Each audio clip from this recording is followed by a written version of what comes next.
if you can hear me, welcome. You somehow stumbled across this podcast. It's called the Halftime Pie Podcast, and if you're wondering what we're all about, talking about all things football. We are a group of 4 friends who've known each other for best part of 20 years, working together in education as well. So yeah, I think we mainly just talk nonsense. So yeah, bear with us. This is our first episode. If you haven't ripped your ears off by the end of it, then take that as a win.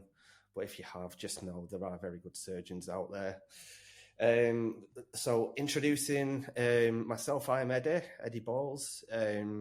We've got Dan, also known as Dantyson, with us. We've got Savage, the Savman, and TJ. How are you doing, boys? Yeah, not too bad. Not too bad. Can't wait to get started.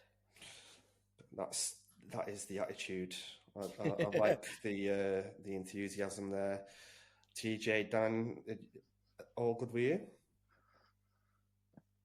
Very well. Same as in. Looking forward to getting started. Good time to start as any. See where we're up to, and then how things go through the rest of the season, I suppose. Yeah, good time to start with what happened today, but we'll get onto that later, I guess. I don't know what you're talking about. You've had one of those Men in Black moments. I wish I did have one of those, because I think if you support certain teams, then you'd be using that on a weekly basis. In fact, you probably need to get one every 3 weeks because the battery would die on it. But yeah, if there are those out there, please do let us know, because we severely need them. So yeah, should we get into the results from this weekend? And I think what better place to start, seeing as though we're all Man United fans, with the derby. It started off. I don't think it could have started off better, to be honest. I was a bit shocked. I don't know about how you felt. I think that when Rashford got that goal, I thought that we were going to go cruising through to try and get another one, and we did have a bit of control of the game. But as a United fan, we know quite too well that kind of fades quite quickly. City looked a bit shaky at the start, but you never know with them. Yeah, I think it wasn't that encouraging. We started well, like Savage said. Got off to as good a start as you could ask for, and we knew the way we was going to set up. We had to sit deep in this game, and we looked as competent as we have in any recent matches, but didn't get as good a result as we have in some of them. But we was up against a better side, and I think just on recent form, things went to sort of the way you would expect in the end. After the good start, we sort of petered out a little bit, and City took control. But yeah, do you not think that we could have potentially had that not put to bed, but we had so many good chances? We did have more. Yeah, we did have more good chances. I think if Rashford takes that second one when he did the sort of an air kick at it, that might have made a difference. And especially with Haaland, with the let off just before half time, it could have quite easy. I think we needed to take advantage of that, and then put ourselves in a better position. Once they equalised, it was a tough ask. I think coming up to half time as well, I just noticed that our defence was just working like overtime. Again, it was the typical City coming at us, and it was you just felt that they were going to possibly get a goal, or maybe a goal before half time. How much credence do you put into the players that United are missing out of the team at the moment? I don't know. I think even with a full strength team, you're gonna really struggle against City anyway. I think we did well, considering. I think with that team we put out and the expectation that was on us, I thought we are going to get absolutely battered. In fairness, as bad as it sounds, I agree.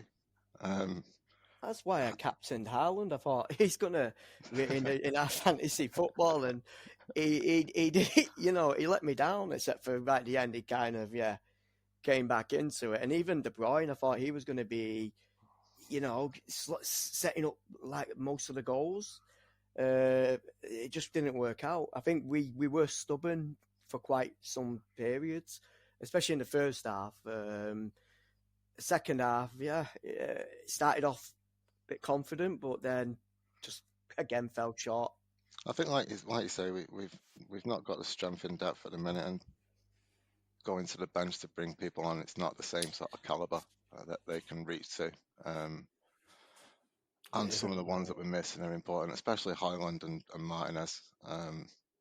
Some of the others who we've brought in have not really had the chance to do anything yet with injuries and stuff, but those two, I think we miss them out of the side. I think it gets to the point for me when we play a proper, like what who's in the top four at the minute, almost like expecting to get battered off them all. And if we go a goal up, it almost feels to me like when we were the top team, when you had a team really below you that scored first, that you just had the impression that it took a matter of time before we're in front, whereas now it feels role reversal, where if we score first, I just feel it's going to be a matter of time before we're behind. But I think that's just a complete mentality shift. Before they let them back in. Yeah, I sort of agree. It's like inevitable. There's a lot of stats coming up about how many chances we give away in games. We've like more than 20 shots against us on I don't even know how many occasions this season. And you can't do that. But on a lot of them as well, when you see them back, especially one after another, they're all similar. It's straight through the middle, no one under pressure. Anana's got some good, in some ways, he's got some good stats for the amount of saves he makes. But you have to think that based on watching him, it's more because of how many he's facing than. I think today he's probably, I'm going to say, he's one of his best games. I was actually quite impressed with him. He looked like the keeper we signed from Inter Milan. He was coming for everything. You know, I lost count of the amount of times he claimed something or punched something away. He was coming his feet. I agree with that. I think his shot stopping was, you know, he couldn't have done anything with the Foden one. An earlier chance he came out and closed Foden down. I thought he did really well. I do agree. In particular, the aerial stuff, coming out and claiming and punching stuff. At the start, I think he did that, but a lot of the time he punched it straight back into the danger area, and I didn't get it away. Where I thought he was solid with that today, but that's the trouble as well. He's made some mistakes that you can hold against him, especially Champions League games earlier in the season. But a lot of the times, the goals that go in, you can't say it's his fault. So it's sort of hard to judge. It's hard to judge when you've not got more of a solid team ahead of you, and you're up against so many chances. I think when you look at the attacking aspects of the team, I'm just looking at the stats now of the game. We only had one shot on target, and we only had 3 shots. They had 27 and 8 on target. That, you know, it's weird. Like in the first half, I thought we were the better team, even though we were completely snowed under. I thought we had the better chances. No, Haaland had that big miss, but I think it's the most sort of compact and tactically together seen us in ages. Yeah, and only like three centre midfielders, but I think it makes such a difference from seeing United just get walked through every single game. So I don't know, is he going to continue with that? Going counter-attacking instead of, because I think under Solskjaer, I think we beat City pretty much. There was also almost an expectation when they went to the Etihad under Solskjaer, they were going to get a result, and they did most of the time because of that counter-attacking football. Whereas, Ten Hag has, his philosophy. I know Dutch managers love that particular word, but I think he's getting to the point now where he needs to seriously look at himself and his tactics because it's just not working. I think we need to make more chances for a start. I mean, it was interesting actually. I watched the Burnley and Bournemouth game was on earlier, immediately before the derby, and it was sort of went a similar way, actually. Bournemouth sat very deep, and Burnley started really well and had a lot of the ball. I mean, more so than United did in that game, but it started in their favour.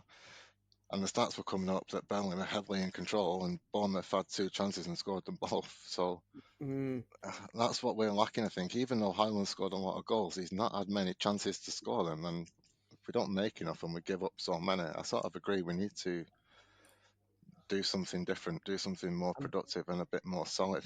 I'm just thinking that I know we've got some young players coming through, and we've got no choice but to bring those on. But when you're bringing on inexperienced players against what is the full force of Man City, yeah, that's true. Also, they're going to get turned over. They've not got that experience, especially in defence. You're asking for trouble, and we did. When you've got Haaland. Yeah, sorry, go on.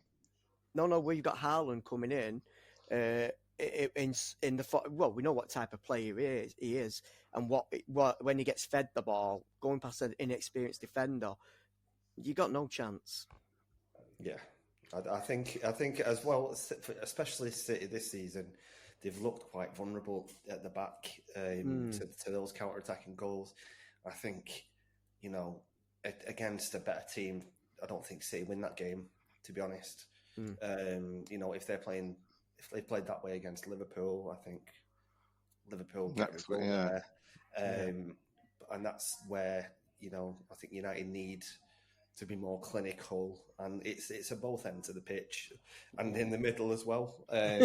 So where the issues are, yeah. So it's true though. With like you said, with a lot of the players being so young, Menu's starting games now at his age.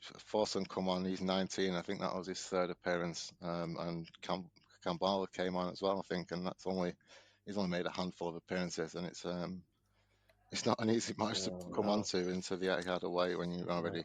Was it the first or second goal, the whole Amrabat Casemiro thing? That was the last one, I think. That sums up Amrabat's 6 months spell at United. Just you get your moment, and I honestly don't know what happens to some players when they come to Man United. It's as if it's like Space Jam, where they lose all the powers and they just become immortals. It's like, I've forgotten how to kick a ball. I think that's what's happened to the squad. I think, like Dan said before, I heard the same stat where I think Sheffield United are facing the most shots, and I think we're second worst. I mean, I think regardless of how good your defence is, and regardless of how good your centre mids are, if you're facing that many shots, you're gonna lose and draw more games than you win. That's just crazy. When I heard it, I thought to myself, "Is that right?" And then, like Savage just mentioned that stat there, and it's how the season's gone. Do you know what I mean? And about being clinical, we're just not killing off games like that. If you think about it, it's been like that for the past few seasons. 10 years. 10 years. I was trying to put a bit of a positive spin on it, that GIF of the old woman on the Titanic. It's been 84 years. Yeah. The thing is, it's like it's been happening all season. You're thinking, what's Ten Hag and the coach is seeing? It's like, are they trying to bolster up? Because it's like you think if Ratcliffe's not made his mind up already over Ten Hag for next season, he's probably got. I mean, I wouldn't even say it's within the season. He's probably got about 5 or 10 games, I think, before Ratcliffe probably made his mind up. I mean, I can't. Do something. I mean, he might have made his mind up now. Yeah, I don't know. True. Good on. I want to stick up for Ten Hag, but it's really hard to judge because I don't think that the team is the quality that you need to be at a challenge. But at the same time, it's hard to point at what he's doing. And when you've seen other managers come in and the press made a big deal of it, people like Postecoglou at Tottenham, and they're there for a fortnight before the start of the season, and then okay, fair enough, they've started to fall off a little bit. They had another good result today though, but they went to all of a sudden playing exciting football straight away, and you could see what they were trying to do. They're playing the defence on the halfway line and pressing and playing quick. Where for us, like you said with the stats, it's not just when we play City and Liverpool Arsenal, it's everyone has 20 plus shots against us. We don't look in control. Yeah. And if we had, if we face the second most shots in the league, you think for most of those games, even just from the last 10 years worth of watching United, not when we was winning things, but that you'd have enough of the ball against the bottom half of the league sides where they wouldn't have it enough to have 25 shots against you in a match. So I don't know. I think it could go either way, and they might say, actually, what is your plan? What are you doing? And I don't know. It's hard to judge. I would like to see him get more time, but it's not my money that's going to be. I don't want him to get any more transfer funds though, because I think he does love a Dutch former Ajax player. So, it seems that way, and we've paid. Some of them have paid off. I think Martinez, but Anthony, I think most United fans now have sort of come to terms that he's not. He doesn't contribute anywhere near as much as you need, and he's probably already looking like he needs to go or be replaced. I think the Harlem Globetrotters might accept it. I think if this had been Ten Hag's first season, I think fans would have been more patient, given new team, come from Dutch league, and you're thinking sixth chance of fifth Champions League. But the fact, and I think what's going against him as well is, it's like I thought last season was successful in terms of how he's progressed us. Got beat in the quarter final, but won Carabao Cup. But it just feels like we've gone so far backwards in terms of style and just, I suppose, confidence. Yeah. It's like, what do you do? Do you give him more time to try and get back up there, or do you just think, do you know what, we're all going to go further backwards? And then I don't know. Would it be an option to? Would it be an option? Sorry, mate. Would it be an option to let Ashworth take control of the transfers and just leave Ten Hag like the European mode to just be a coach? Yeah. Sorry, mate. I was going to say the same thing. This director of football, bring him in. Let Ten Hag concentrate on the football aspect. Let the people in the boardroom take over the business side, transfers, whatsoever. And Ten Hag could just make a few suggestions, and then Ashworth can act on that with the scouts, possibly. But no, Eric, you can't have any more Ajax players. There's no what? No, there's not. It feels like at the minute, like Ten Hag's a drummer of a band, and he's picking all the songs to sing. Do you know what I mean? Normally, the last on the list. Stop playing that. I saw an interview with Dan Ashworth, and he was talking. While he was at Brighton, and he was talking about how his job is a longer term view, medium to long term. So basically, if he was talking about while Graham Potter was still there, and it didn't quite pan out, I think the way that they expected after he left. But there was the reporter asked him about, if you need to replace Graham Potter, then you've already got other players who suit your style, and you can bring in a manager that fits that. And he said, well, that's one option. The other option would be if Graham Potter gets approached by a bigger club and leaves, and then we need to replace him, then same thing applies. And I think that's what we need to do. We can't let the manager pick the players, and then when the manager goes, we've got a guy taking over a team full of someone else's players who he signed personally or he knew, and then that's it. So I think I'm the most optimistic I've been in the time. Well, maybe immediately after Fergie left, it took like 6 months to sink in what we was in for. I was still thinking the Transmoys might do all right. We'd just won the league, and then I think mine finished like probably 1 minute after the transfer window closed. Like when we'd got Fellaini in for an extra 10 million over what we could have had him for, and no one else. Should we? Do you want to listen to Eric and Bruno's post-match interview? I can put it to the mic and get a kind of opinion on it. Maybe. Why not? We can give it a try. Yeah, 1 minute. Can we play the audio from that? So Eric, obviously, not great, obviously, for Manchester United, but how are you feeling about the overall performance? The performance? With that was the fight and desire that you spoke about. Absolutely, and we had more our opportunities. Unfortunately, I had to take him off already before the game. He had his problems with an injury, so he fought for 70 minutes, but then I had to take him off, and same with Johnny Evans. Also, he fought to be in this game, but after, I think, 60, 65 minutes, it was over, and I had to take him off. Obviously disappointed. I think we could have got something from the game. I think the effort from the team was there. Everyone tried really hard to get the result today, but it wasn't possible. We've seen how much you fought for each other. I mean, especially, for instance, Marcus Rashford's goal there too. You know, being involved too, you've been involved in obviously creating that space, creating those chances too for the team. What is it like, obviously, you know, that fight that you've shown for each other today? No, I said that at the halftime. I felt that the team was doing everything we could to defend our box. We know that at the moment we had to defend deep and be together and be compact and help each other. We did it, but obviously, as I said before in the previous interviews, I think today the difference was the individual quality from the players of City that made them win this game. As you said there was so much fight in that game. What have you told the squad, obviously, looking ahead now and what to do now back in training on to the next one?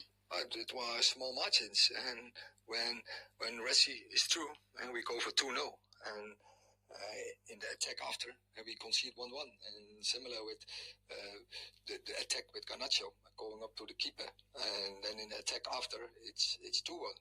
So they're really small margins. It could have gone the other way, and I think we defended very well as a team. Defended the box very well. So I'm happy with the performance of the team, but very disappointed with the score. No, of course, as I said, we need to look forward. We don't depend only on ourselves to get in the position we want. We're not hiding from that. We want to be in the Champions League. We want to try until the end of the season to get into that fourth place. That gives you the possibility to be in the Champions League. So we know it's going to be hard, but we have to do everything that is it's on our hands that we can do. Going to the next game at home, we know that our fans will be there again over and over again. They being behind us, they push us for next game. We have to go there and win that game. You mentioned there, defensively some great moments there too, and you can see it too from everyone being there, especially in the first half. You see even Cobby's getting involved, Varane is there too. The fact that everyone's fighting there, it shows that mentality, as you said, every single game from now needs to be that final. It is there, and that fight still continues. Yeah, but I think that's a base. Should be always there, and most of the times we have it. If you see the last couple of months, it's in. Only not last week against Fulham. We were disappointed with ourselves in the other games. We have that passion, desire, and determination to win games. And we have to keep the spirit and keep up the mood and focus on the next game. There we go. Cheers. I chose the 3-minute one, not the 8-minute one. Oh, thanks very much for that. Just a quick one. Cheers for getting that interview. And did you take helium while you were interviewing them? I did. You just sounded very high pitched there. I'm okay. I'm a bit out of breath. All that helium. Whew. Yeah, well, it's heavy stuff. I think that's the kind of insight we're going to be getting from you, Savic. We got the stats. Also, I think it's been called Swinton's own Fabrizio Romano. So, if you need transfer gossip, made up or real, then Sav, you're the guy. Me and Fabrizio are like that, and yeah, we're working on some deals. I'm being transferred to another podcast, by the way. Just breaking news. Oh, hang on. Oh. That deal's going through. We've been trying to get that sorted for ages. Oh, damn it, you! Why are you? No, not for sale at any cost. But anyway, I don't know what to make. I don't know what to make of Eric's kind of mentality. If he's a defeatist or not, from his interviews and his post-match, he said our defence did well, which is. I don't know. It just seems that we were under the cosh quite a bit. This is one of the things that makes me wonder, although I wonder if, because Solskjaer got accused of being too nice to the players, but you have to think he must said behind closed doors, this isn't good enough. There was one occasion against Everton, I think, when he properly lost it and afterwards said some of these won't play for United again. And I think probably most of them are still there because we've not been able to get any transfers done. But it does make you wonder, because there's been games before where we've been dreadful and then dropped points or got a result or whatever, and then after the game he said, the performance was really good, and it makes you think,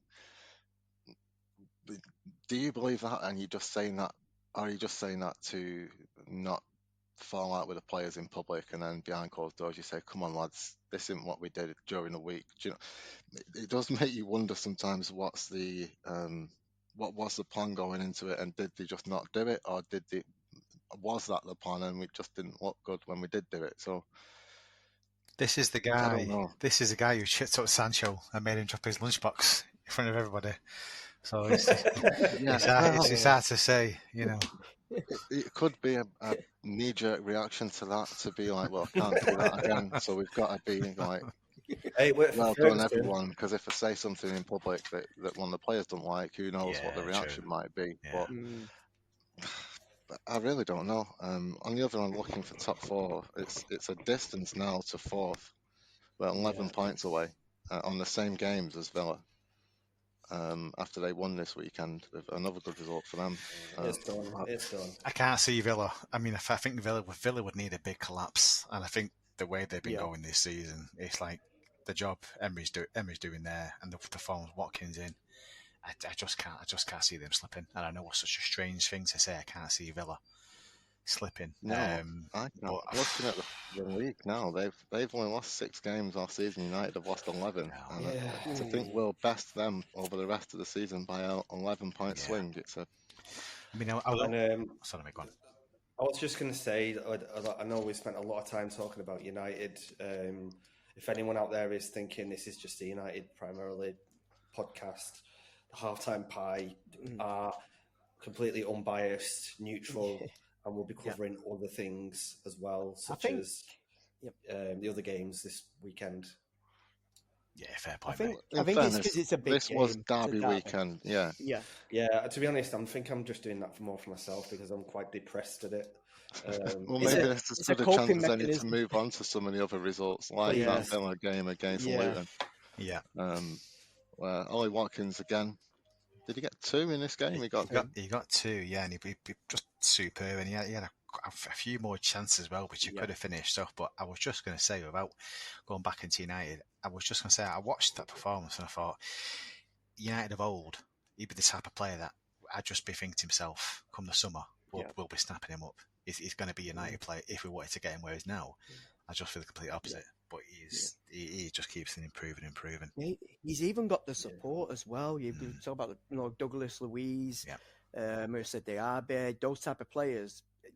They just get the ball to him, and he can score from them. Even John McGinn.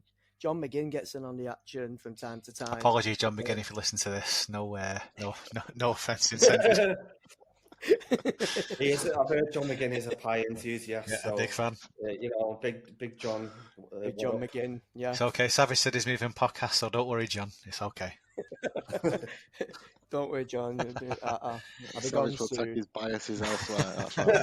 I think Villa's biggest challenge is going to be, though, keeping their team together. I can see quite a few of them getting poached in the summer. But the job Emery's doing there, he's unbelievable. Really well. I mean, looking at that team now, if you're Jack Grealish, you're thinking, is there a possibility to go back to Villa? Because he's not getting any games now, is he? And he's completed it already. He did it last year. Completed football. Yeah. Well, that's it. Has he sobered up yet? I don't know. Is he sat in a Wetherspoon somewhere in Piccadilly Gardens? Oh, he'd be out now. He's celebrating the derby win.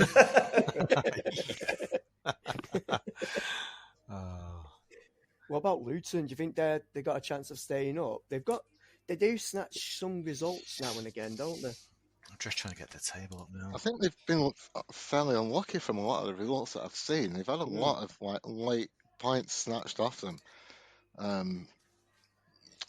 especially at their ground. I don't know. They've got a chance still. It's. I think a lot of people thought the bottom three would be adrift from everybody else, and it wouldn't be close. But they keep on bunging out deductions, don't they? So we probably won't know who's relegated until a month after the season finishes. That's right. Yeah. I heard Everton. Are they going to get dropped more points? There's every chance, isn't there? I've heard it's a possibility, and I think there was one other team under investigation, but I can't remember who it was. I think it was. I nearly took that. I don't want to be wrong, but I think it might have been Forest. I'm sure it was two teams who were both involved in this, so points deductions could make a difference to them. Forest might be, yeah. I think Forest may have a deduction. Sorry, I thought he was being sarcastic about City. I nearly took the bait. Oh, that gave me a chuckle. That. There is obviously another one that we've not mentioned and we won't go into today, but yeah, no, genuinely. There's 115 reasons for that, isn't there? We'll need a separate episode for that, just to go through each of the 115 things. Now, we're not bitter. We're not bitter, by the way. Absolutely not, no. Let's see the table. Yeah, Sheffield United, Burnley, you'd have to think at the minute they're 11 points adrift of Forest. With 11 games to go, you think that's done and dusted? I think Brentford have to watch out because they've kind of fallen off it a bit.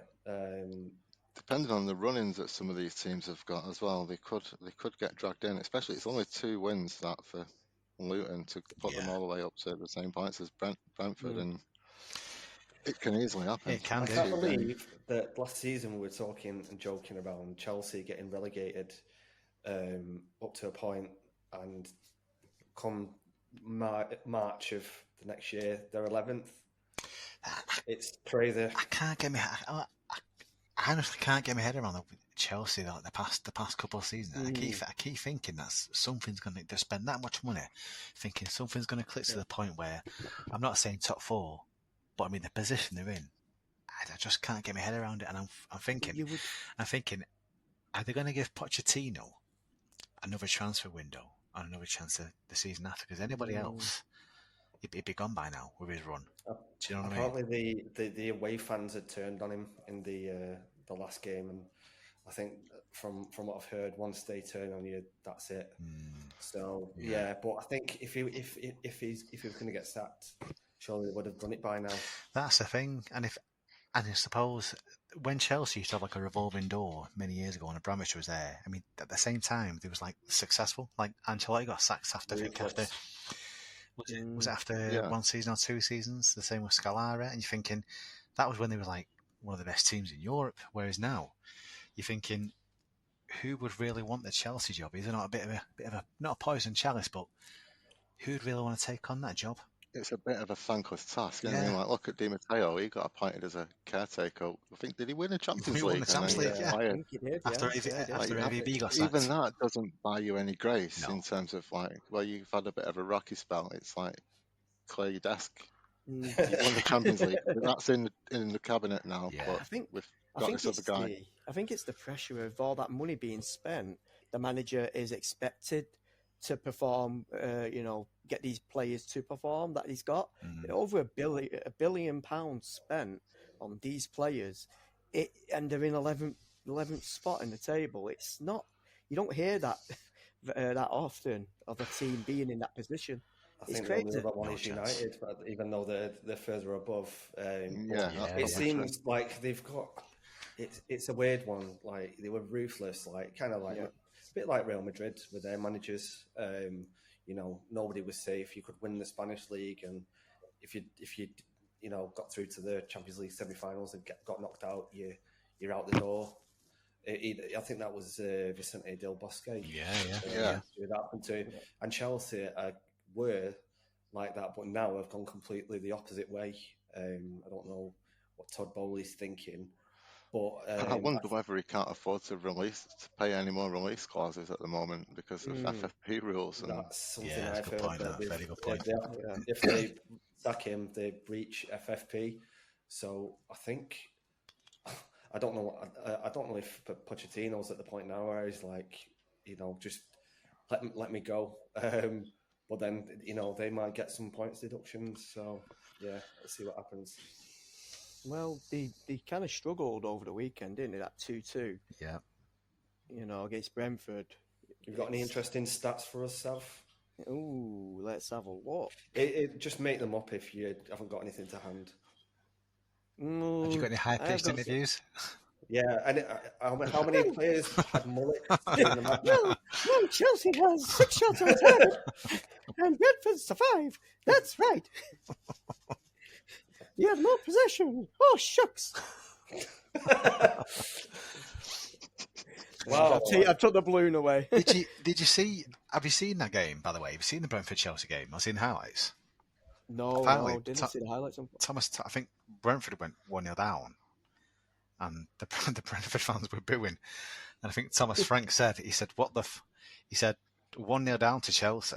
It's like, what are the fans like? Not saying what the fans expect, but like it's a bit rich. And then they went 2-1 up. Keeping it real, eh? I mean, it was a really good. I think it was Visser. Not sure how you pronounce his name. That overhead, that was a brilliant finish. But I still think that was a point better for Brentford rather than Chelsea, especially Brentford's position. I think Brentford have to be happy with that. To be honest, I know we've just been bashing Chelsea there, but I think for Brentford to get a point against Chelsea where they've been playing, I think, I think. You're always thinking every season is Brentford going to be going down, but they seem to be up there still and like surviving. Yeah, I'm not saying that they're totally like safe because they are only on 26 points at the moment, and anything can happen. I'm not too sure what their next run of fixtures are, but we've got him in March. Man United. Well, there's 3 points for him anyway.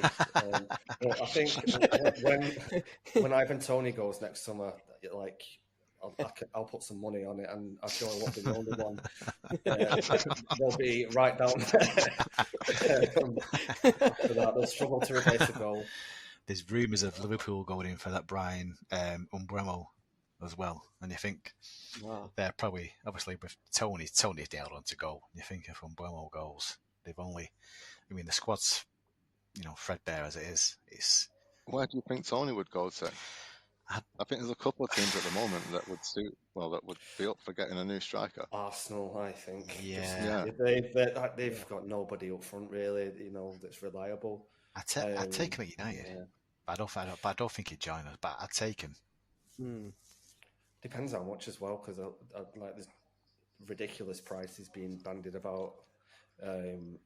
Like north of 50 million, and you think, I'm pretty sure he's probably not got long left on his contract, and he's pushing towards 30. So if United could get him for, decent price, I'd think he'd be a really good option.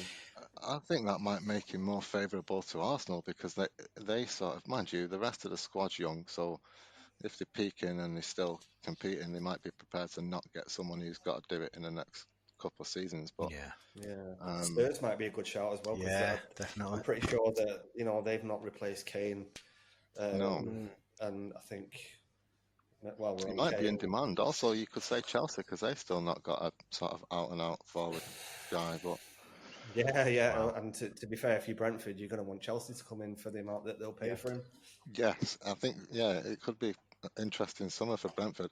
Looking at Chelsea, it's possible that they've got individual players who are worth more, who they've paid more for than Brentford's entire squad. I don't know if Brentford's squad would add up to like 120 million or whatever they've paid for some of the midfielders they've signed. So while we're on Chelsea, so which, and we can probably do this like every transfer window, which of Brighton's players are Chelsea going to go after, and for how much are they going to get shafted? It's got to be. I think Pascal Gross. Pascal Gross is one of the top players who might be out of Brighton come summer. I'm going to go with Mitoma first, 120 million. He's gone a bit quiet, Mitoma. For since the burst to start the season, but I think he's definitely one of their better players, Mitoma. Yeah, I'd say he was good at Brighton, up and coming. There's not been linked to many clubs, but a young lad there called James Milner. I don't know if any other clubs have been sniffing around him, but he's a hot prospect. I've never heard of him before. He's only, I think he's about 38, but he's still young. There's a couple of prospects in this Brighton team. Just as we've been talking about Chelsea needing a centre forward, there's a couple of them who've done well at Brighton. Evan Ferguson's a prospect, and João Pedro I think has been getting some decent goals. Yeah. So if they'd make the slightest bit of sense, they won't do that. Danny Welbeck's there at 33, but they won't do that either. You know, that whippersnapper Lallana as well. I'm sure he's 16. Welbeck's only 33. I think it's between Milner and Lallana to pack out Chelsea's midfield further. Lallana's only 35. So possibly Lallana, for his longevity, they'll get 4 more seasons out of him. You might get Billy Gilmore back. Yeah. Did they sell him to Brighton, or is he on loan? I'm not. I think they sold him. I think they sold him. Yeah, they've got a habit of doing that with Chelsea, haven't they? I think the right back Lamptey was with Chelsea's academy. Ah, okay. It's ridiculous how many youth players are in other teams now that they've let go for peanuts. Who never made an appearance for their first team. Like 1 or 2. I think they did it a lot to go with FFP. In the last couple of windows, got rid of more youth prospects than usual, which says a lot. I think there might be a spate of, in particular, probably Chelsea selling players, because I think the league have changed rules about how many players you can send out on loan. So you can't just sign 60 academy prospects and send them all around Europe on loan. And then get your passports out, lads. You're going to I think Chelsea have got a big squad of youth players. They might need to size it down a little bit and sort of focus on keeping the good ones who might make it, the best of the best ones that they've got, and letting some of the others go and have a career somewhere else rather than being on the bench at Chelsea. They've changed the rules on the length of contracts too, haven't they? Like when they signed Mudryk and a few players on, was it 7 or 8 years? And they did it. Obviously, they did it to balance. I mean, I don't know the full financial jargon, but they did it to balance it to please the FFP. Whereas now they've reduced it. I think I'm going to say 4 or 5 years, but I could be wrong. Have Barcelona got the same accountants as Chelsea? They're just sat there in the same boardroom. Like, how can we make this work? Can you do the calculations? Right, we've got it. We'll just spread it over 20 years. Well, apparently what Barcelona are going to do is they're going to buy their own tickets to the games, buy their own pies, and keep the profits and pump it back in the team. Oh, that's exactly the kind of pie content I'd like. That's it. I just thought I'd get it in there. Some of it. You said the magic word. 38 minutes. The magic word, and you know what that gets you. I'd buy that for $1. High class, top quality. I like the way that all worked out there. For any Spanish lessons, I'd buy that for a euro. Got to keep it continental, Edward. Que quiera por favor $1.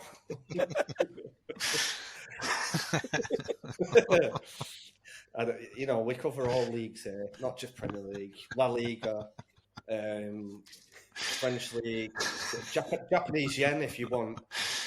We're not bothered, we'll cover it. The Japanese yen? Yeah, we'll do the Japanese league if we want. Have they got a league in Antarctica? I don't know. We're not quite up to Tim Vickery's level of reporting other leagues, but we're getting there. That's it. Once we get that budget increased, once the halftime pie pull those levers and get the funding we need, we'll be right up there. Is there a league in Papua New Guinea? Well, do you know what? So some scouts. That's a question that we want you to answer. So, get your passport out and Papua New Guinea, here we come. I'll be on that plane right in the morning. They'll have the internet there, so you can do the podcast from there, if that's all right. It might not be good quality, we'll see. There actually is a Papua New Guinea National Soccer League, by the way. I'm just trying to find that. There is. It formed in 2006. It's a youngster. It's 18 years old. And the current champions are Hikari United. I've heard it's full of Chelsea Academy players. You can guarantee that, when we find intelligent life in the universe, and it'll be a Chelsea Academy prospect, and you have 10 light years away on loan.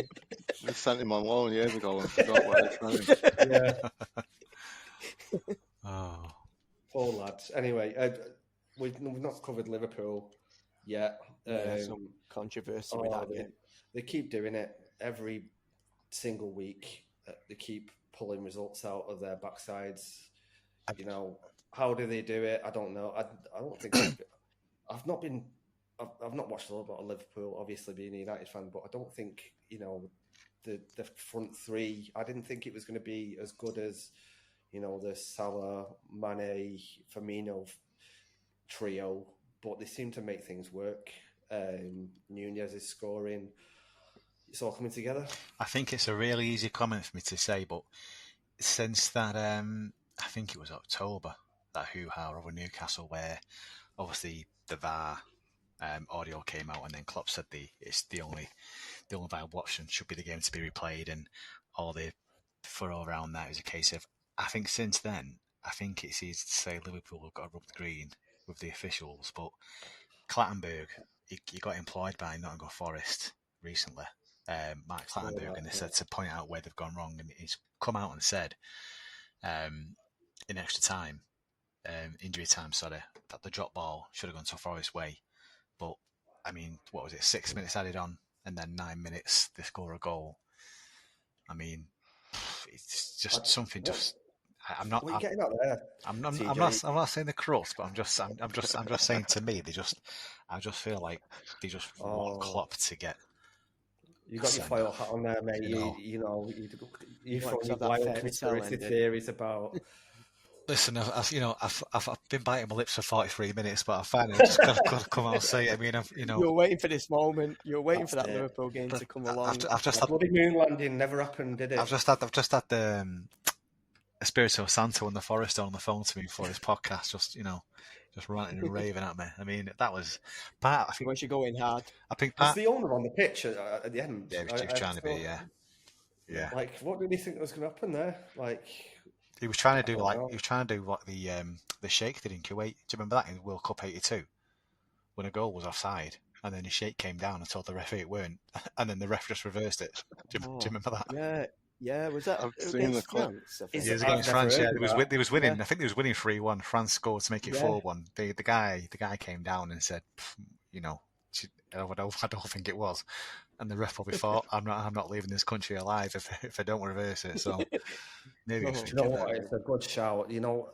Sir Jim, if you're listening, if we're 1-0 down in injury time, get yourself down that line, lad. Make something happen. Like, get your checkbook out, and because there is precedent for it. So yeah, I honestly didn't know that. Yeah, he came onto the pitch, and I think he obviously got bashed by the pundits and saying what right, what does he think he's doing being on the pitch? And the same breath, I had someone put in comments saying he owns the pitch, he owns the club, he can go where he wants. It's his pitch. It's a good shout. It is a good shout. It just made me laugh, but it was ridiculous. Technically, they were trespassing. Exactly. Get off my land. Get off my land. That's why we need a sound clip of Clint Eastwood saying, "Get off my lawn." Get off my lawn. I don't think we've got any.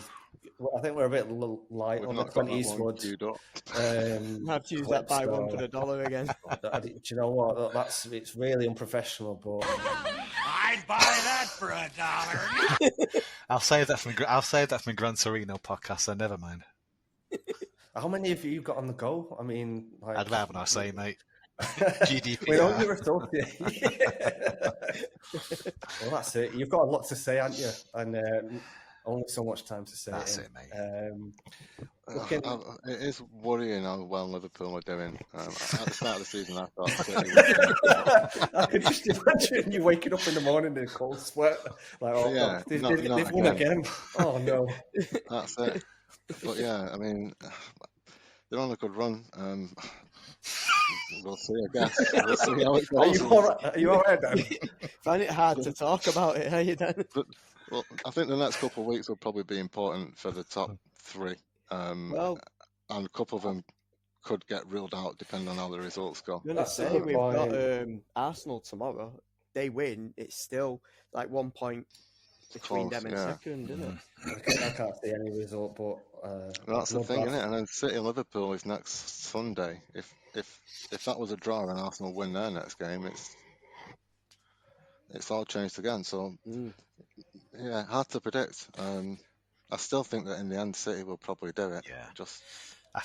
I don't think City have been that great this season. I think they've been a little bit underwhelming, but still good enough to keep them right up there. And then you've got to think that they'll sort of peak in the second half and they've done it before where they go game after game after game and just win them all. So be interesting, but hard to call at the minute. I think for every club that's not a rival of City, Arsenal, Liverpool, they've got to be loving this season because 3 teams all battling it out, making it more exciting. Yeah, but it's not like a one-horse race like in most leagues. It's, City, I know they won the treble last season, and you're thinking this season they're just going to wipe the floor over everyone else, especially with Haaland and the form he was in. But now it's a 3-horse race, and it's like Arsenal have stepped up the game. I know they were close; they were really close. They bottled it last season and dropped the ball basically. But this is it's 3 teams, and even Liverpool look dangerous without Salah. Yeah, better. Well, while we're on the subject of one-team leagues, if it's all right, lads, I'd like to change country for a second. The Welsh League. Similar to you wanting to speak about how corrupt certain teams are, the Welsh League is really close to my heart. No, it's the Bundesliga. I think someone mentioned Harry Kane before.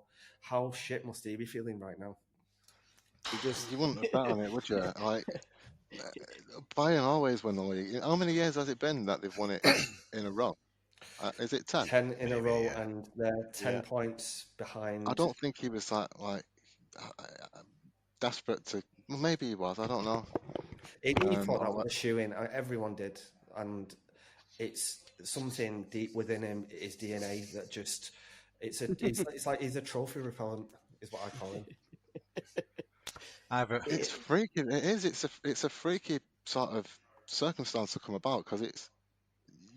Like you said, he pretty much thought he was nailed on. Everyone did. Whatever happens, he might do well in Europe. They might win something big in Europe, but he'll definitely win the German league.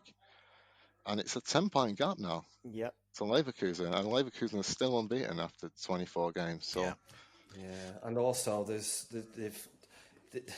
got Eric Dier in the team now, and there's every chance before the season's out they might have 5 more ex-Tottenham players playing for them. I think Hugo Lloris is without a club. So, well, that's the thing. What do you think he'd be more annoyed at, Harry Kane? Do you think he's more annoyed at not winning the league, or he's had to share a room with Eric Dier when he goes to away games? Oh, his brother Harry. I didn't know he signed for him as well. I don't know. That's it. I'm done. Who's? And I don't think we want to start slagging players off on the Halftime Pie podcast, but no. There's a certain. I think I nearly got to slagging off John McGinn, didn't I? You touched on it. I touched on it. I didn't go over the line. I kind of. No, I agree though. I think he was a good player with Spurs, and then I think he tailed off a bit. But I think for me, there's an element of if as good as teams buying still are. If you start buying players who's just not up to your level, your level's just going to go down, though, isn't it? Surely. Yeah, I know what you mean. It's Tuchel, I think. Yeah, that's a strange situation, isn't it? I think they've come out and said that he's going at the end of the season. Yeah. Like, why would you do that? Just sack him, or stay with him.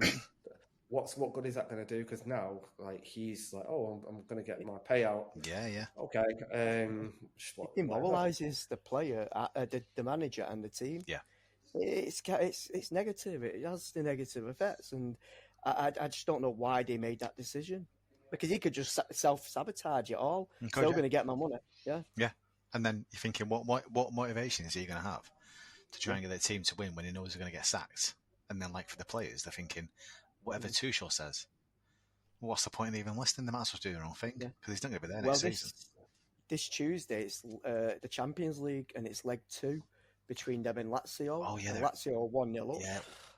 Where's that? Sorry, mate. Is it at Munich? It's at Bayern. It's at at Bayern. So, home game. What's going to happen? I'd considering how, when you think of how well clubs are run, I think Bayern are probably top clubs are well run. They're at the top. Yeah, very efficient. Usually, and it's okay, they've gone and signed Harry Kane for 100 million. That's questionable. and now the whole thing with Eric Dier, Tuchel, it's just a bit odd. It's like something's gone wrong behind the scenes. Yeah. So a bit of a disaster. It's really strange. I'm just looking at his stats. I think he scored, from what I can see, he scored 27 in 24 this season, and he set up 5. And there's a there's a betting company have put a tweet up today. Does Harry Kane need to leave Bayern Munich to win trophies? Oh God. Maybe you can go to the Papua New Guinea League. There's rumours of that Jamal, I can't pronounce his surname, Masala. Oh, Musiala, That's is it, it? yeah, chicken tikka masala. They're saying he's they're saying he's rejected his contract. Like he's one of their good young players. You're thinking you wouldn't have thinking of a few players leaving Munich. Yeah. Connected to Chelsea. Yeah, well, it used to be. Right. Well, it used to, in a way where he started He used off. to be English. Yeah, he used to be English, and then he switched. I'm trying to think which academy was that though. On a serious note, was it Arsenal? Can have a look. Or was it Chelsea? Oh, Because he played for English. Was it under 18s or under 21s? He's played for. Yeah, He played for Southampton, Oh, and then Southampton. he went to Chelsea. Right. Okay. Yeah, Southampton first time. Yeah. Yeah. Fair enough.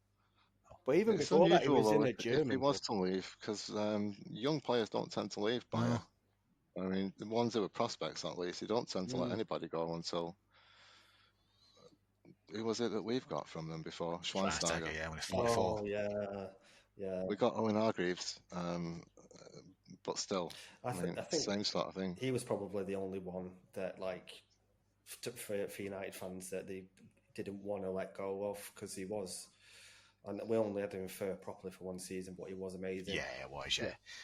Yeah. I think I'm not. If obviously he weren't in that Roy Keane mold of aggressive, but he's the type of player we're missing now. Like just a box to box, just not start running, but so good on the ball. Anyway, speaking of midfielders, English, I'm not sure if anyone saw the Madrid game last night. I've heard. I think it finished. Highlights. I think it finished 2-2. But there was a bit of a controversial finish to it. Ridiculous, actually, where a goal was basically disallowed pretty much as he was heading it into the net, and 2 players were sent off. Mental. Yeah, did the ref blow it a second earlier, and then obviously Bellingham protested and got sent off? Yeah, you'd be furious, so wouldn't you? That's you. Yeah, I don't know. I doubt that referee will referee another game. He was the referee, Juan Laporta. yeah, that's it. He ran off after he took his referee top off. Bundled into a car. Yeah, I'm not even. Are they? I don't know. It's top of the Spanish league, to be honest. Are they still Madrid? Madrid are still top. Yeah. They're still 7 points clear after that result. Right, fair enough. Where are Barcelona? They're third, but they're playing at the moment. Actually, they're drawing at the moment, and that leaves them 8 points behind Madrid in third, a point behind Girona in second. Oh yeah, it's Barcelona. I look at that team and I think you're in trouble. Are they in a similar position where Xavi's in place to the end of this season and he already knows he's leaving? Yeah, it's so weird. And then I heard as well. Know. Sorry, mate. I was going to say I heard that apparently Barcelona considering reversing that decision, which is even worse. I think because everyone knows who was going to get readier, and then we've changed our minds now. They can't afford any transfer fees, any compensation for managers. They've just forked out $1 billion on renovating the stadium. You can see what kind of backlash what effects it has on the team for doing that sort of thing. As we said before, with Bayern, it just has a negative effect on it. It really does. It's poor from the top down. I would be a little bit worried if I was a Barcelona fan at the moment, because they've done all this stuff and they've sold the media rights portion of Barcelona, and they've sold the percentage of the television income for the next 25 years. for all this money that they made then, but they've spent that already. Yeah. And they've not reduced the debt that much. No, I think they're still in about as much debt as United are, like about $1 billion. Just $1 billion. And they've sold these things. You can only sell them once. It's I don't know. I'd be concerned that it's a bit too close to what Leeds did. But I know it might sound bad, but I'd prefer it to happen to United. I wouldn't have any kind of effect on the results and negativity, because the way we're playing, if that happened to us, would be any difference? Would it just keep going downhill? Would we get relegated if that happened to Eric?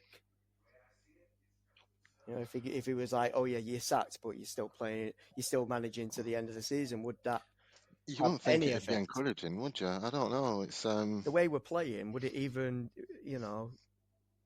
it wouldn't like give a positive. Oh yeah, let's give him a good send off. Let's try, for the last few games of the season, let's try and give him a good send off. We've seen what happened with Ragnick in that position when he was on a short-term deal that everybody knew, and it was going to run out, and he wasn't going to be there next year. That you'd like to think that players are still sort of bust a gut for everything, but when you know that it's going to be someone else next season, they don't. I suppose you just can't help but think, I've got to start again with the next guy. What's the point in sort of supporting this current guy who's going not out too much? It's the modern player, isn't it? New manager bounce. Like every time, pretty much, new manager comes in, you get a good result, and there's definitely like a mentality thing for a player where it just switches once the manager's not there, and it's frustrating for fans. I'm sure, I don't know, like it. Obviously it's different for them because they have to work with them day in, day out, but the parameters don't change. You're still kicking a football around the pitch. A lot of the time, I think that you sort of see. You used to see it a lot more at the bottom of the league, where if someone's struggling, they sack the manager, and then, like you said, they get a little bit of a bounce back, and then maybe it might get them over the hump that year, and they stay up. But your team always sort of tends to level out to the ability that they've got, and whoever you put in charge, if you change the manager, they might get a bit of a spring, and then they go back down, and then you get the odd one that stands out, like Emery going to Villa and changing him from someone who was looking like being in trouble getting relegated to someone who's looking like qualifying for the Champions League with not many different players than they had before. So it is crazy. Wasn't the manager? No, go on. No, I was just going to say it's crazy how it can switch. Like a style of play can be implemented within weeks of being there, and other managers can be there for such a long time and nothing changes. So it baffles me. What were you going to say? I'm just going to say, didn't they have like Stevie G before Emery? Yes, was it Stevie G? Yes, they did. Yeah. Look at that from that manager to what they've got now. You wouldn't have expected it to go the way it has. And he's brought in players, obviously, that he knows as well, like Pau Torres in defence. He has. Still, though, I think you can you see the when people bring in players that make a difference. Same with Newcastle. They've brought in players that have not been massive deals, like fees. I mean, they've not spent massive transfer fees on the players, and it's not been sort of massive names. But when they've brought them in, they've made a difference, and the team's moved up the league, and you can see it on the pitch that they look better.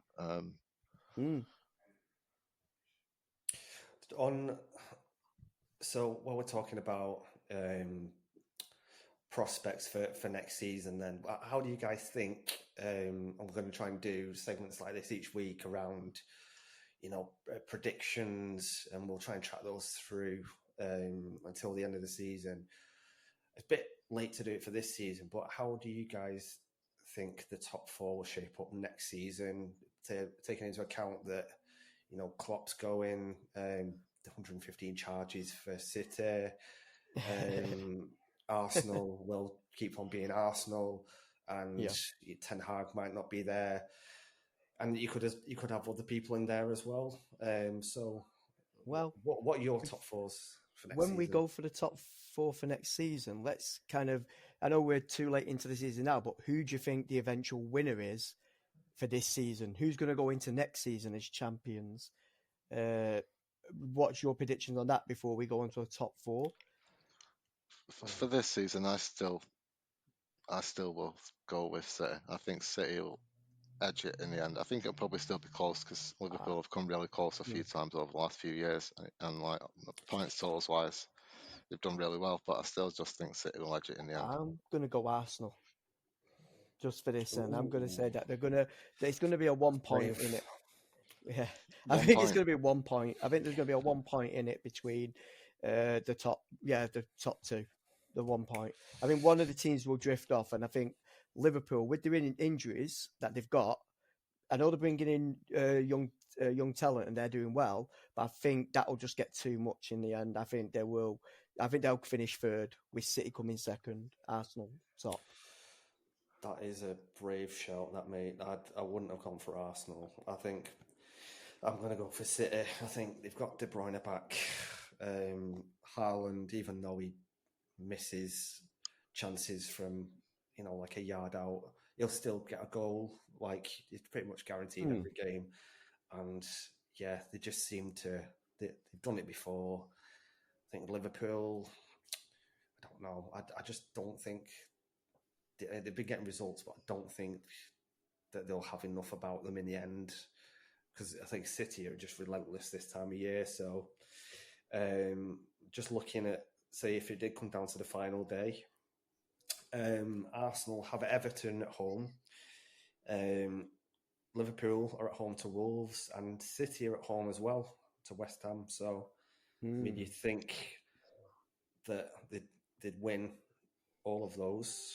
Do you think they might have it tied up? Do you think they might have it tied up, but before the end of the season? Then I really think that the next 2 to 3 weeks when they play each other, especially City playing the others, will make it a lot clearer. But I still think that City will do it. I think that if they can go to Anfield and not lose, I think that'll probably good enough.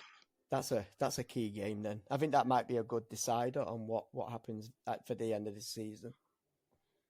Yeah, we'll have to watch out. I think I'll probably go into hibernation for the final part of the season, to be honest. And just set your alarm clock for deadline day. That's it. I'll get my transfer updates off Savage. Straight from the horse's mouth. Exactly. Like I'll get mine from Fabrizio. I'll be taking them off him. I've heard that you've got access to Harry Redknapp's car window. So I'm not saying dogging. I'm saying you've got transfer gossip access. So yeah, if Harry's got any gossip going, then Harry needs an apprentice, and it's me.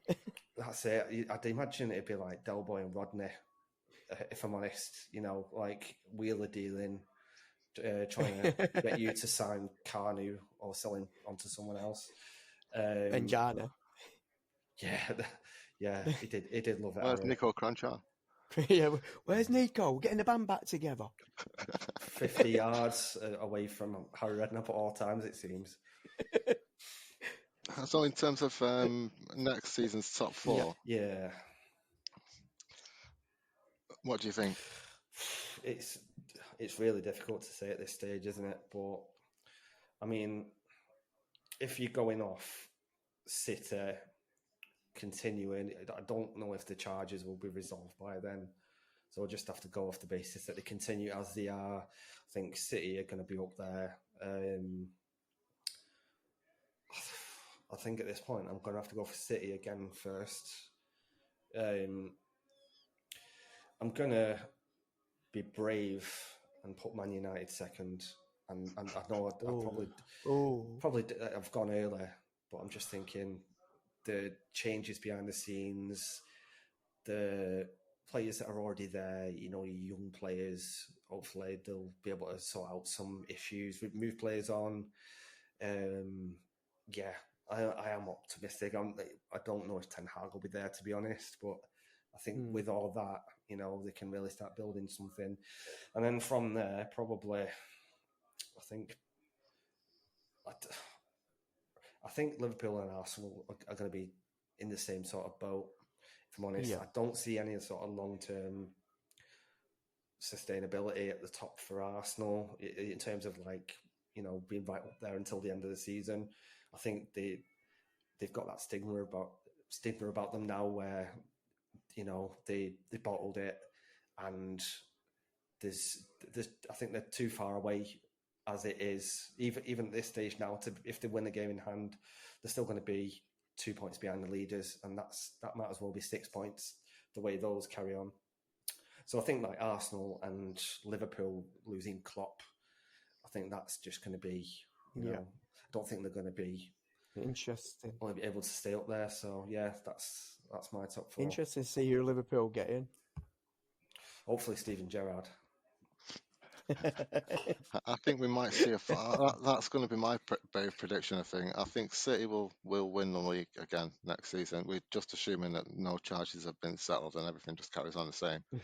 I think they'll probably win it again next year. I hate to do it, but I'll probably put Arsenal second,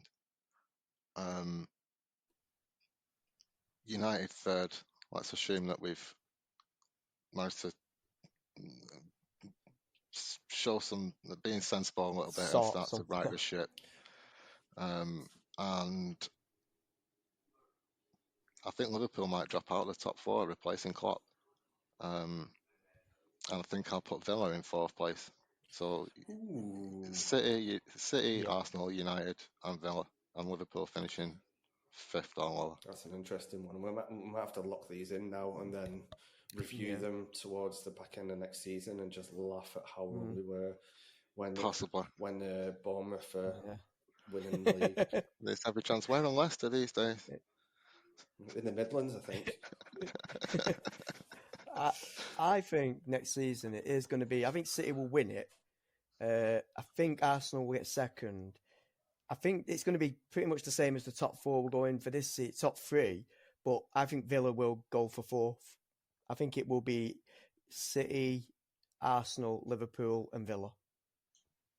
I don't see United getting anywhere near that top 4. I really don't. I just feel that it is grim. It's grim, but before every season, I'm optimistic. United are going to do well. I always get a United shirt thinking, yep, this is the season. Let's get it going. And then suddenly, we're in the grime, and it's like, I have to admit, there's been too many false dawns where we've been like, oh, if we just get 2 more players, we could challenge next season. And then this season, we end up so far away that you think, why did I think that in the first place? Yeah. Let's hope that even being as ambitious as I could bring myself to be, I'll put us in 3rd place. And keep my fingers crossed, but yeah, let's see. Let's see. We can. Ten Hag's going like this. He's rubbing his. Ten Hag's rubbing his hand, saying, "Well, I got to support that." I will even go so far to say I still think that at the end of next season, Ten Hag will still be there. I'll go out on a limb and say that he's got the backing of the pie. He's happy. He's like, yes, the pie support. I don't know if it's universal, but I'll say that. I think for now, unless it goes disastrously wrong between now and the end of the year, I think he'll be safe, and then they'll give him a transfer window in the summer, and hopefully it doesn't go downhill immediately into the new season, so that they pull the trigger then, and then I think he'll still be there at the end of next year. Well, we've got to see what the Euros are going to bring, because Holland might do well, and that's a huge influx of the Dutch players coming in. My lord, I hope Papua New Guinea do well. They're the special guests. They are like certain towns are twinned with other places. Are we twinned with Papua New Guinea in the pie? I think Manchester and Papua New Guinea's capital are twinned. The application for the halftime pie is in the post. They do have cannibals according to Google, so they probably still eat pies. Probably a nice Anthony pie. A nice Anthony pie would do well for them. Are you suggesting cannibalism there, Savage? Maybe. Okay, that's an interesting I'm ingredient. just looking at next week's fixtures. just to round up what's coming up for all the teams that we've talked about, and Arsenal have got 2 games coming up. We've got a Monday night football away to Sheffield United, Yep. and then they play Brentford next week. United have got Everton at home, Wolves, Fulham, Palace, Luton, Bournemouth, Sheffield United, Villa, Tottenham. That could be an important one for top 4. Brighton, Forest, West Ham, Burnley, Liverpool City, another. That's sort of the biggest game of next weekend, and then Chelsea, Newcastle, which could be a tough game. Newcastle fell down a little bit, so it doesn't look like they're aiming for Champions League places anymore, but I'm sure they'll still be trying to get as high up in the league as they can and strengthen again for next year. So, does nobody think then that the 2 sort of billionaire clubs, aside from City, Newcastle and Chelsea, can get into the top 4 next season? No. I don't think. I would have thought Chelsea would. Same like with United, where they've brought in that many players. I thought it would have made a difference, and you see them spring up the table because they've strengthened so much in theory. But from where they are, no, I don't think so. Even bringing in a striker, I'm not sure it makes that much a difference. And Newcastle, I think they're on a sort of a more consistent upward trajectory than Chelsea at the minute. But I don't think that that'll be enough either just yet to force them in. I do think that it seems inevitable that sooner or later they'll be there or thereabouts on Newcastle. I think with Newcastle, they need a striker because Isak is there, but he's not been scoring. You see goals coming from the back, like Trippier, or the midfield getting the goals. You don't see one of the strikers get him. And I know Isak is only probably the option at the moment. I think one of the players is injured. Who's that for Newcastle? Is it that Ginola? No. No. No. Aspria? It could be Aspria. Could be Shearer. He's been out for a while. I'm not sure who's injured. They've got Callum Wilson and Almer on Callum there. Wilson, but I don't think he wasn't on the bench. I don't think Wilson at the weekend. Maybe that's why they decided just to play Isak. But they need maybe Tony could go to Newcastle if he leaves Brentford. He was at Newcastle when he started there. Did he really? Oh, right, yeah, he was a youth. God, you're with Ant and 10 years ago. Yeah. It was before. It was on Saturday Night Takeaway. Any other Geordie stereotypes we want to chuck in there? You can feel your fan base slowly dissipating before it's even started. No, we welcome all. We welcome the Geordies. Yeah, I agree. All Geordies welcome. I think that FFP as well is going to come into play because I think that Chelsea and Newcastle are already struggling, and they're possibly going to have to sell players before they can buy, which I know Todd Bowley is going to be completely depressed about because the minute that transfer window opens, it's like Black Friday to him. It's just like 10 players in your basket, proceed to check out. I wonder if this might cause a problem because basically, if you look at the transfers over the last 5 years or so, probably more than that, every window is dominated by Premier League teams, whether that's between other Premier League teams and they're buying players from each other or from other leagues in Europe. They tend to dwarf the fees that other teams pay. So if a lot of them are close to the limits on FFP and they need to sell players, it begs the question, who can they sell them to? Because unless you can find another Premier League team who've got a big budget that they can spend on 1 or 2 of your players, I wonder whether there might be a bit of a transfer bottleneck coming up, and maybe a few bargains. You need to sell people abroad for less because some of the clubs in other leagues just can't or won't pay 75 plus million euros for an attacker because that's what the prices is these days for anyone who's sort of looking good as a prospect or as a proven talent. I wonder how they'll get around some of these things over the next few windows. It'd be, I think Chelsea would be good. It'd be good for them if they had some youth players they could bring through. oh wait, they'll sell all them. I think they're paying the price now for reckless spending for sure. And Newcastle, I think Newcastle haven't really spent recklessly. They're just, they're right at the limit, aren't they? So close to the budget. Yeah. No, I'd agree. I don't think they've spent recklessly. I think Isaac was quite expensive, but for the most part, they've not gone through the roof with the fees. No. That's what I was going to say about Bayern before. Bayern Kane is a little bit out of their sort of pattern of transfers because they don't tend to go for one massive £100 million player, and they did, and he's looking at his individual stats, he's doing really well, but it looks like it might end up not working out for them, which is a bit of a weird one exactly to get your head around. The way it happened at Spurs, isn't it? So, poor Harry. Yeah, I'm sure it will happen at one point. Like maybe when he's 38 and joins Forest Green Rovers, he'll win a FA Vars trophy or something. When it was like a 6-point gap, I thought they'd still probably swing it around, but now it's gone to 10. Well, it seems a big ask. Bit of a stretch, yeah. I thought it was 9. Is it 9? Sorry, it was a really shit pun there.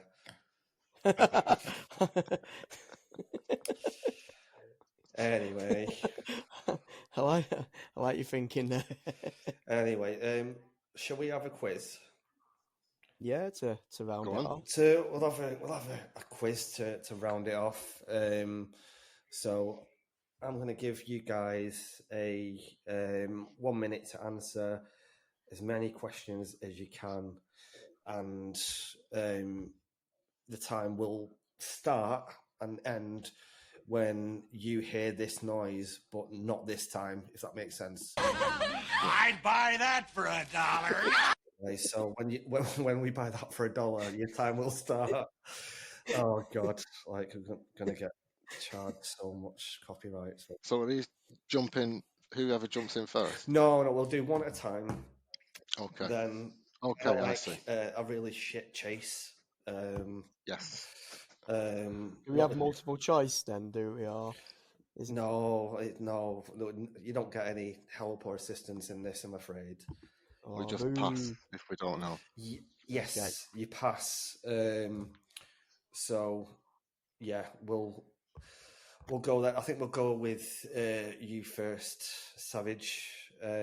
So pressure. Yeah, that's it. You get to set the pace. So, good luck.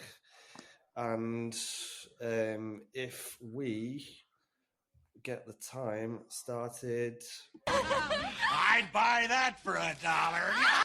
Question 1: which team won the inaugural Premier League title in the 92-93 season? Manchester United. Correct. Who holds the record for the most Premier League appearances? Ooh.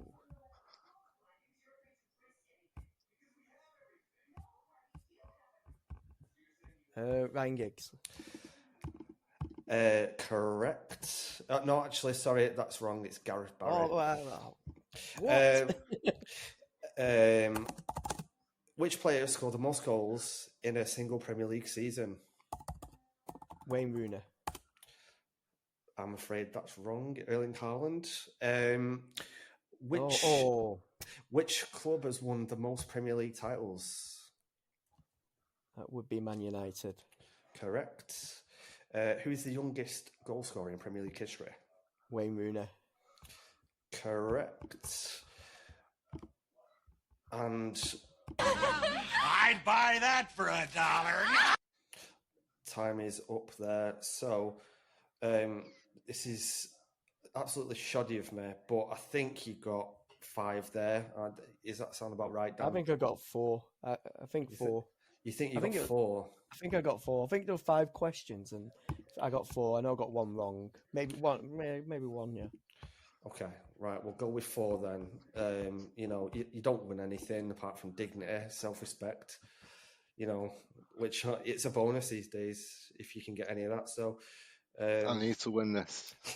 There's a lot riding on this now. So You need 5 to win. So, Dan, good luck. It's all on you. So, here we go. I'd buy that for $1. Who holds the record for the most assists in a single Premier League season? Kevin De Bruyne. No, Thierry Henry. Who won the Premier League title in 2015-16 season?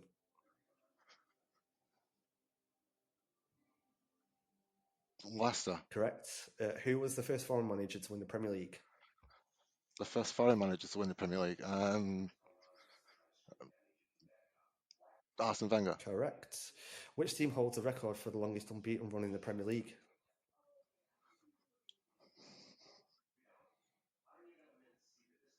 Chelsea. Wrong. Arsenal, 49 matches. Who was the first player to score a hat-trick in the Premier League?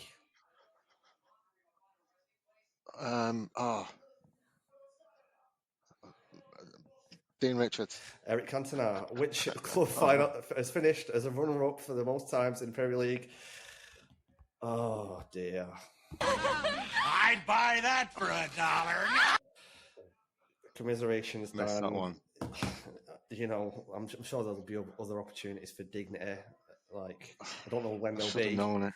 But It's a good job I didn't get my hopes up. yeah, I'm afraid. You know, I thought the first hat-trick one was someone obscure.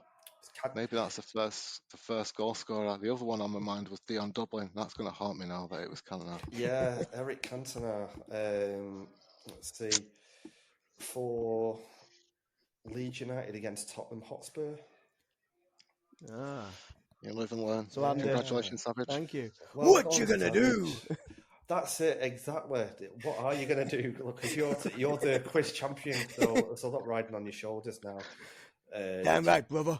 I think TJ will definitely be after you next time. No doubt he'll have been listening and surveying the situation. Cheers for talking absolute nonsense, guys. It's been fun. First episode down in the bank. It has, yeah. It's been, I'd say, the pie rating, I'll probably give that 7 out of 10 pie. Good ingredients, you know, good taste, you know, Good filling. slightly cold, but you know, I think it'll get better. It's the first try, so you know, First try, like I say, hopefully we can just be somewhere else where people can have the option to go and talk about the football from the weekend or whatever, what's going on at the moment, rather than some of the stuff that goes out in the mainstream that you won't get any put fake in as news much on credit here. as you want. You Exactly. won't get any news. You won't. No, you won't get any news. So Just a lot of bollocks. That is the only language we understand. That, and I think that's the first swear word. That's not. It's not. We've definitely swore quite a lot on here, but you know, swear away. Right, Say lads. Todd Bowley's name. He'll probably try and sign you now. Check your phone, Savage. Oh, here he is. Is there? Okay. Well, Yeah, gotta take that call quick. you're a man in demand. Okay. You've been poached by another podcast and Papua New Guinea. potentially playing for Chelsea at right back. So if you're still not been contracted elsewhere by episode 2, we'll see you next time. yeah, we might see you next time. But yeah, that's a good place to stop. A bit of a cliffhanger. Will Savage be on the next podcast? Join us next time on the halftime pie to see if a slice has been removed or if it remains intact. Right, see you guys. Till next time. Till next time.